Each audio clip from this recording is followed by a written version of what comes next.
नमस्कार. थंडीचे दिवस आहेत. खूप थंडी पडली आहे आणि आता सगळ्या आई-वडिलांना एक प्रश्न पडला आहे, की आता बाळाचं अंग फुटतंय, त्याला काय लावावं?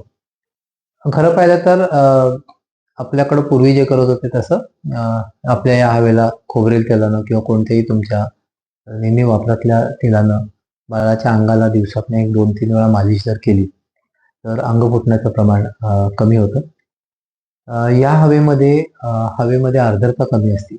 त्यामुळं बाळाला शक्यतो कमीत कमी साबणाचा वापर करावा. अंघोळ घातल्यानंतर बाळाला अंग खसखसून पुसण्यापेक्षा अ, हळू-हळू फक्त अंग टिपून घ्यावं आणि मग ते झाल्यानंतर कोणताही नेहमीचा तुमच्या वापरातला लहान मुलांसाठीचा मॉइश्चरायझर वापरला तरी चालतं.